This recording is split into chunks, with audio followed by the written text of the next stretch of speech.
Our story today is about a group of school friends who are living a normal school life until something unexpected happens that forces them to join the army. But what really happened that made these ordinary students turn into soldiers? Let's find out in today's story. At the beginning, we learn that suddenly, several purple-colored spheres appear on Earth. These spheres are floating in the sky without any support. After a lot of research, scientists discover that these spheres won't harm anyone unless they are provoked. So, people start ignoring them and go back to their normal lives. But after some time, one of the purple spheres suddenly falls to the ground. When the military arrives at the site, they try to destroy it. At first, they use small guns. But when that doesn't work, they decide to fire a bazooka at it. But then something shocking happens that leaves everyone stunned. After this, we see a high school named Sanjon High, where a teacher, Yan Young, is telling her students that all college admissions have now been canceled. Then, they all watch the government's announcement on TV, where the president declares that even high school students are now needed to join the fight. Hearing this, all the students get scared because none of them are ready to die so young. However, Yan Young reassures them, saying that their enlistment is only for off-duty support,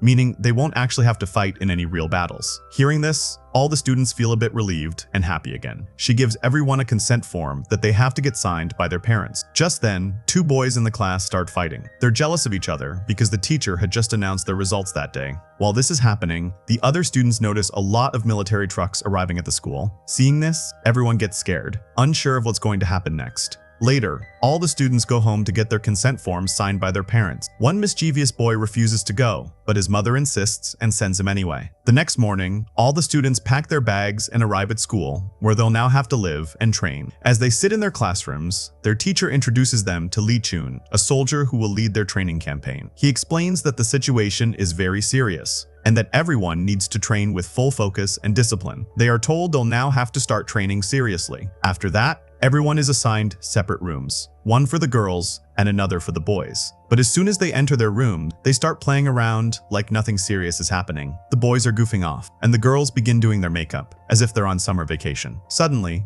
a female soldier enters the girls' room, and a male soldier walks into the boys' room. Both of them take everyone outside to the training ground. Because this wasn't a place for fun anymore, the students are lined up in order, and their first task is given, to hold a gun. This excites them a lot, and they start posing and playing with the guns like superheroes they've seen in TV shows and comics. Seeing this careless attitude, Lee Chun gets very angry and yells at them for not taking things seriously. He tells them that this isn't a toy, it's a weapon that can save their lives. After that, their hard training begins because they're being prepared for the army. Everyone gets extremely tired, and many of them feel like giving up on the very first day. Some students even post on social media, sharing how much they miss their old lives. The days when they could sleep peacefully, play freely, eat what they wanted, and go wherever they liked. But now, it seems those days are gone forever. Phones aren't even allowed in the camp, but one boy, the same one who never wanted to join the army, secretly brought his phone with him. After that, all the boys watch a video showing army soldiers killing animals. Seeing this, they all get confused. Why would the army do that? Then one of the boys says, "This only happens when a virus or a big disease is about to spread in the city. That's why they kill all dangerous animals." Before they can understand anything, a boy named Young Jun tries to leave the classroom. He's the same boy who had a fight earlier with that mischievous kid. Young Jun is actually the top student in the class, but he doesn't talk much to anyone. He prefers to stay quiet. Just then, Lieutenant Lee Jun comes in and stops him, saying,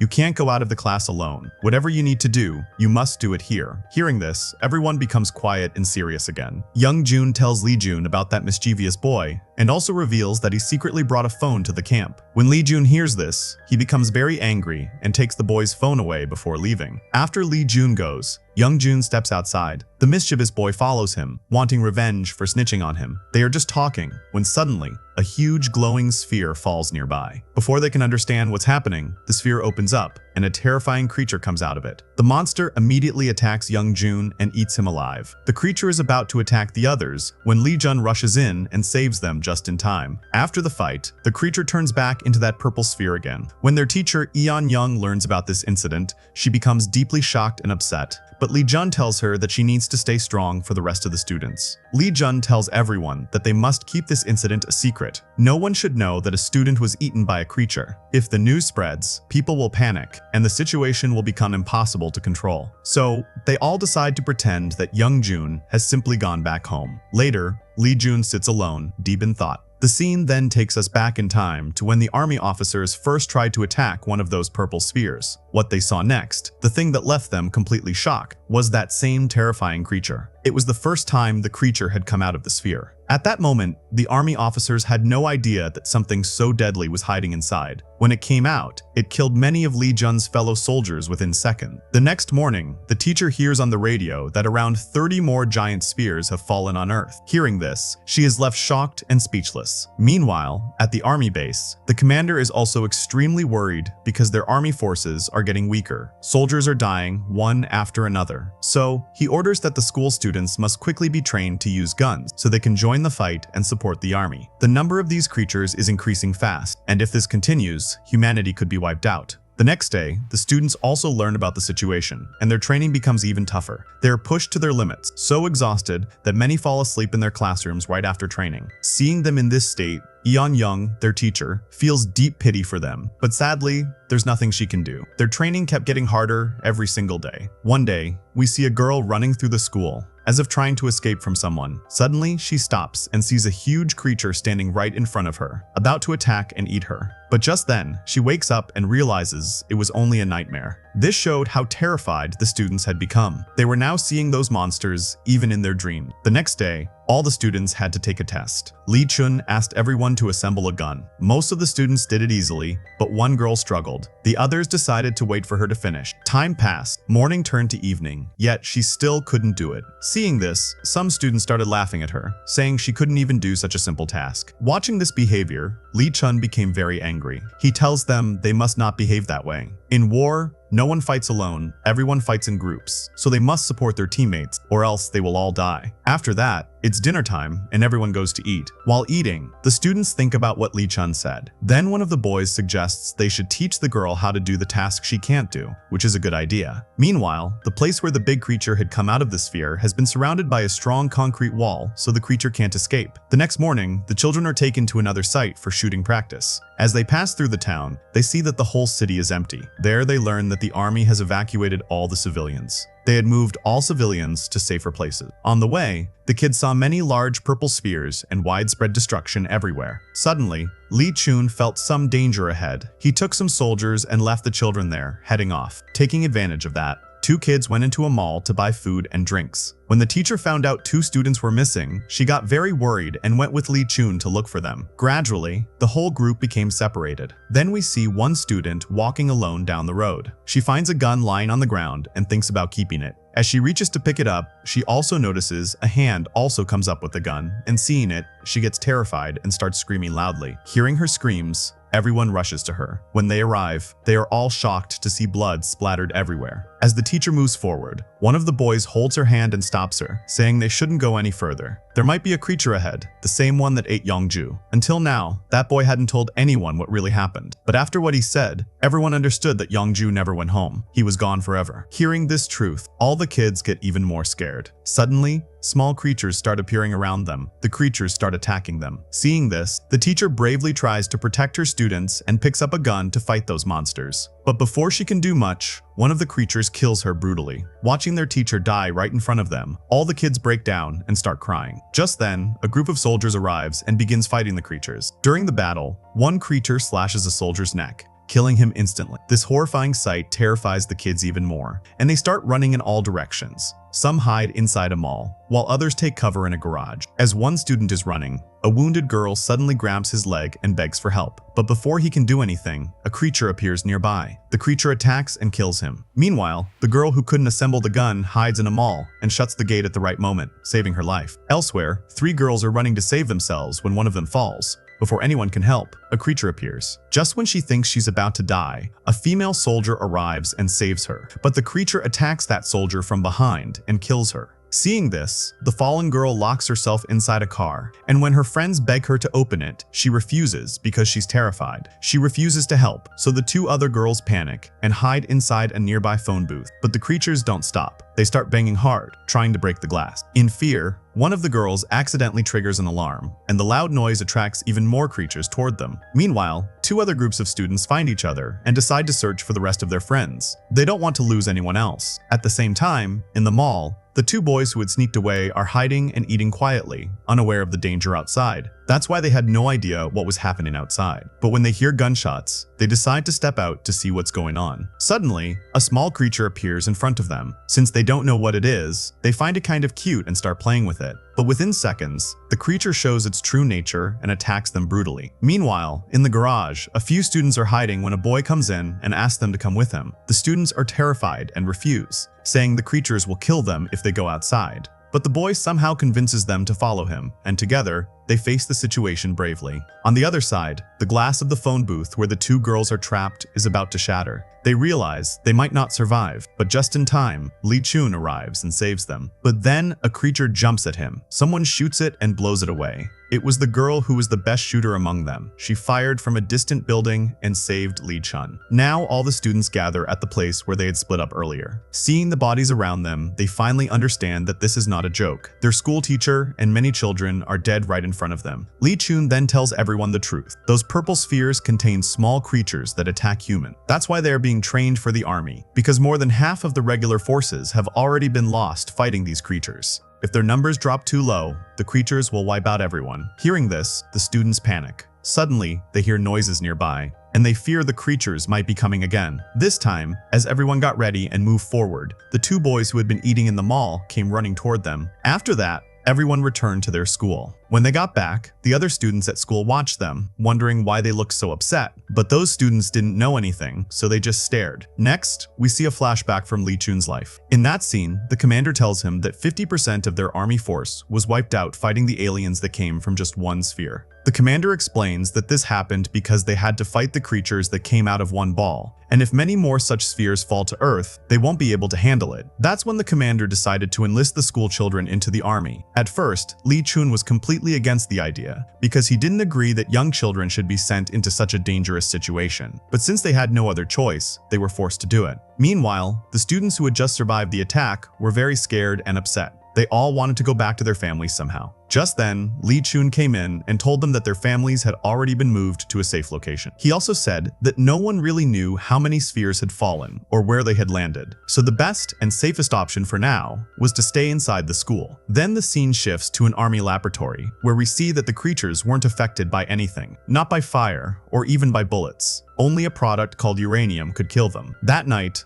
all the students planned to escape because they knew Lee Chun and the soldiers would not let them go. Still, they wanted to find their moms and dads no matter what, so they made the plan. When night came, they tried to carry out the escape, but one boy made a noise. Lee Chun found out about the plan, and he punished all the children. Even after all that, the kids in that class did not give up, and they spread the news all over the school that it wasn't safe anymore and their lives were in danger. When everyone heard this, the rest of the students also began to panic. The next day, all the students came out of their rooms and tried to escape. The soldiers tried to stop them, knowing the city outside wasn't safe, but the students refused to listen. Suddenly, a glowing ball fell from the sky right where the students and soldiers were arguing, and terrifying creatures began coming out of it. One by one, the creatures started attacking everyone, both students and soldiers, and many of them were killed right there. Seeing this chaos, the students who had guns tried to protect others, while the rest ran back into the school building, crying loudly, because many of their friends had died in the attack. Meanwhile, Lee Chun put the remaining students into a military van to take them to safety. But suddenly, one student slipped and fell. When the others tried to help him, a creature appeared out of nowhere and killed the boy.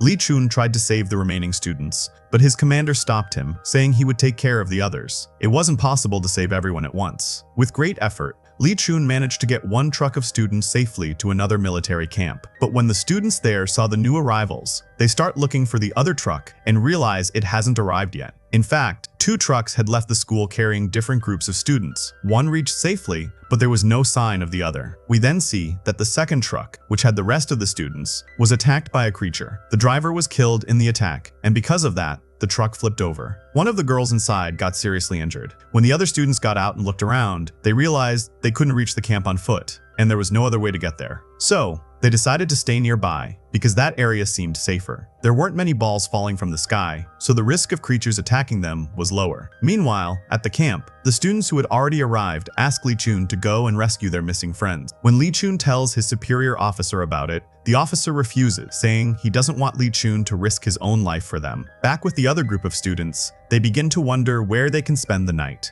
After walking a little further, they find a small hut and decide to stay there for the night. Before leaving their truck, they draw an arrow mark on it so that if someone comes looking for them, they can be easily found. Seeing how his superior officer behaved, Li Chun becomes very angry. So, he goes directly to his commander and tells him everything. The commander cleverly gives Li Chun the truck keys, allowing him to go and rescue the missing students. Meanwhile, the stranded group of kids reaches the house and starts looking for a first aid kit because one of the girls is badly injured. They finally find the kit and treat her wounds as best as they can. But suddenly, one of the girls notices a creature staring at them through the window. Within seconds, the creature tries to break into the house. All the kids panic and quickly lock every window and door, hoping to keep it out. At the same time, Li Chun, who is driving the van to rescue them, hears strange noises coming from behind the vehicle. When he stops and gets out to check, he's shocked to see that the students from the other group are also there. Li Chun had come there to rescue his remaining friends. He tells the other group to go back, but none of them agree. They don't want to leave their friends behind in danger. Meanwhile, the kids hiding inside the house are trying to figure out how to escape. Then, one of them spots a van outside. They decide to reach the van somehow and drive away from there. To distract the creature, they come up with a clever plan. They turn on the TV so that the noise draws the creature's attention. As the creature moves toward the sound, the kids quietly sneak out of the house and run toward the van. But the creature isn't that stupid. It quickly realizes what's happening and starts chasing them. Since it was outside, the kids managed to reach the garage. But now the question was how to get out of there. Someone had to stay behind to distract the creature so the others could escape. To decide who would stay, they play a game. Whoever gets the shortest stick will remain behind. One boy secretly breaks his own stick to make it shorter, helping his friend escape. Because of that, everyone leaves him there alone. As he tries to distract the creature, it attacks him fiercely and is just about to kill him when suddenly his friend, the same one whose life he had saved, comes back and freezes the creature. At the same time,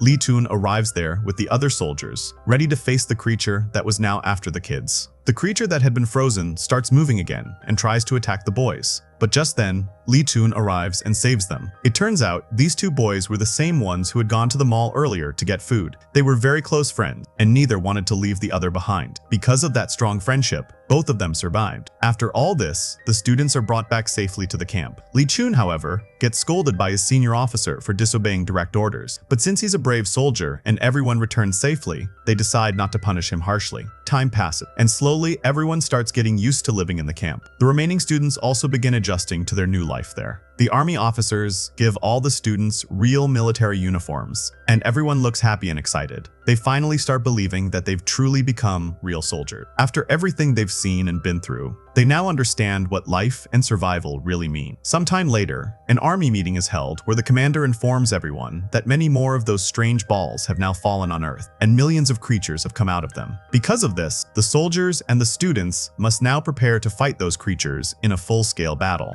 During this same meeting, a senior officer told Li Chun that he had been too brave, and now he must go with all those children to kill the creatures. When the children learned they had to go fight the creatures, which meant going to war, they became very sad. That night, none of them ate properly because they missed their old lives and felt upset. Then Li Chun came to them. He fed them good food, cheered them up, and encouraged them. He said, "I am your leader, and I will never leave you. I will stay with you until the last breath, so you must stay strong and hopeful." Hearing this made the others feel a little better, and the next day, they got ready to go. After all this, the group goes to the location where the creatures usually attack. When they arrive, they don't see anyone there, so they start drinking cold drinks from a nearby cooler. Suddenly, one boy finds a toy car and accidentally makes a noise with it. Because of that sound, the creatures start coming toward them. Actually, this was part of their plan. They wanted to lure the creatures out so they could shoot them easily. And that's exactly what happens. The sound of the toy car brings the creatures there, and the students start shooting them. They had come fully prepared this time, so the creatures got scared and began hiding inside nearby houses. After that, the kids decide to go from house to house and kill all the remaining creatures. While searching one of the houses, they find many dead soldiers inside who are badly wounded. When they bring all those soldiers together and see their condition, everyone starts wondering what will happen to them, and that worry is real. Among the wounded was a girl who, during dinner, tried to take her own life. When the others stopped her, she said she couldn't help her friends. She had become so scared that she couldn't do anything to help them. Hearing this, one student says that maybe he would have done the same, because in such a dangerous situation, no one knows what to do. So you shouldn't judge someone for what they did. Then Li Chun arrives and also tries to stop the girl, but she points a gun at him and says, "You are just like my leader, you too." She says, "You'll leave me too, just like my leader did." Hearing this, Li Chun realizes that her team leader must have abandoned her during the mission. Just as the girl is about to shoot, Li Chun's commander suddenly appears, and the bullet grazes his shoulder. Later that night, Li Chun gathers all the students outside and tells them, "If any of you want to back out, you can do it now." But the kids know that if they don't fight those creatures, Li Chun will be punished badly. So none of them step back. One of the girls has even started to like Li Chun, but she's too shy to tell him. That same night, the best shooter girl is keeping watch from the rooftop, and she suddenly notices a huge group of creatures moving toward them. She goes back and tells everyone that the creatures will attack their building very soon. So they make a plan. They decide to put many bombs inside one building, then make a lot of noise to lure all the creatures into that building, and then blow it up to destroy them all. The next day, they start executing the plan. Then Li Chun tells the group they have only 10 minutes left, so they must act fast. Hearing this, all the kids start making loud noises at the buildings to attract the creatures. The louder the noise, the more creatures come toward them. The students who are planting bombs in that building are approached by Li Chun, and he tells everyone to leave because he can set the bombs himself. If the creatures arrive while they are there, they could get trapped. But all the kids don't want to leave Li Chun behind. Li Chun says, "Don't worry about me," and asks the commander to take everyone to the other building. So all the students reach the other building, but Li Chun sees that by the time he's supposed to go, the first building is already full of creatures. That means he cannot get out. He is badly trapped inside. So he tells the commander and the other students in the other building to blast the bombs, but none of them are willing to do it because everyone was very attached to Li Chun, and no one wanted their leader to die like that. Not even the commander. But soon they saw the creatures starting to come out of the building. That meant if they didn't act fast, their whole plan would fail, and Li Chun's life would be lost for nothing. Li Chun was still talking to them through a phone, telling them what to do. At that moment, the girl who liked Li Chun also comes there and tells him that she really likes him. Hearing this, Li Chun becomes emotional. Then he quietly ends the call. Finally, with tears in his eyes, the commander orders the bombs to be blasted. The huge explosion completely destroys the building right before everyone's eyes. Seeing such a heartbreaking scene, all the students start crying loudly because Li Chun was gone. And that's how Li Chun's incredible story comes to an end. A tale of courage, sacrifice, and friendship that will stay in our hearts for a long time. If this story moved you, don't forget to hit the like button, share it with your friends, and subscribe to our channel for more thrilling stories like this one. Your support means the world to us. It keeps us bringing you the best stories from around the world. See you soon in the next episode. Until then, stay curious, stay inspired, and keep exploring stories that touch your soul.